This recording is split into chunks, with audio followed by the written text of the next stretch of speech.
میرے عزیز سب سے جو ہمارے اندر زیادہ طاقت پائی جاتی ہے اسے نفس امارہ کہا جاتا ہے. یہ نفس امارہ کیا ہے؟ یہ وہی نفس ہے جو ہمیں اور آپ کو شیطانی کام کی طرف ابھارتا ہے, ہمارے دلوں میں شیطانی وسوسے پیدا کرتا ہے, اور یہی وہ نفس امارہ ہے جو ہمیں گناہوں کے راستے پر لے کر جاتا ہے, جو ہمیں نیکیاں نہیں کرنے دیتا ہے. ہمارے دلوں میں کبھی خیال بھی آ جائے نیکیاں کرنے کا, لیکن یہی نفس ہمیں روک دیتا ہے کہ یہ نیکی کرنے سے تجھے کیا فائدہ ملے گا, یہ نیکی کرنے سے تجھے کیا بینیفٹ ملے گا. عزیزان ملت اسلامیہ, یہ نفس بڑا خطرناک ہے جو انسان کو جہنم کے راستے پر لے جاتا ہے. اور میرے عزیز, آپ نے کبھی نوٹ کیا ہوگا جب انسان گناہ کر لیتا ہے, گناہ کرنے کے بعد اس کو احساس ہوتا ہے کہ میں نے گناہ کر لیا ہے, مجھے رب کی بارگاہ میں توبہ کرنا چاہیے, مجھے رب کی بارگاہ میں رونا چاہیے. میرے عزیز, یہ جو احساس ہو رہا ہے, یہ جو آپ کے ضمیر کو جھنجھوڑا جا رہا ہے, آپ کا دل خود ہی اس بات کی طرف ترغیب دلا رہا ہے کہ تو نے گناہ کر لیا ہے, تجھے رب کی بارگاہ میں توبہ کرنا چاہیے. تو یہ جو ترغیب دلا رہا ہے,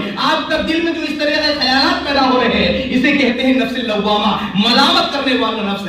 آپ کو اللہ تبارک و تعالیٰ کی بارگاہ کی طرف توبہ کروانے والا نفس جو ہے اسے نفس اللوامہ کہا جاتا ہے. میرے عزیز, جب انسان نفس امارہ کی پیروی کرنا چھوڑ دیتا ہے, نفس اللوامہ کی بات مان لیتا ہے, اللہ تبارک و تعالیٰ کی بتائے ہوئے راستے پر چلنا شروع کر دیتا ہے, اور راستے پر چلتے چلتے چلتے چلتے جب اپنے نفس کو مار دیتا ہے, اپنے نفس کو کچل دیتا ہے, تو وہی نفس نفس مطمئنہ بن جایا کرتا ہے. جتنے بھی انبیاء کرام ہیں, جتنے بھی اولیاء کرام ہیں, جتنے بھی صحابہ کرام ہیں, ان کے اندر نفس امارہ مر چکا تھا. وہ صرف نفس مطمئنہ کے مالک تھے, ان کے اندر نفس مطمئنہ تھا. اور نفس مطمئنہ کے بارے میں اللہ تبارک و تعالیٰ نے فرمایا, یا ایھا النفس المطمئنہ ارجعی الی ربک راضیۃ مرضیہ, اے نفس مطمئنہ لوٹ جا اپنے رب کی طرف. میرے عزیز, انسان اس وقت تک ولایت کا منصب نہیں پا سکتا, انسان اس وقت تک اللہ تبارک و تعالیٰ کا مقرب بندہ نہیں بن سکتا جب تک کہ وہ اپنے نفس کی پیروی کرنا نہ چھوڑ دے.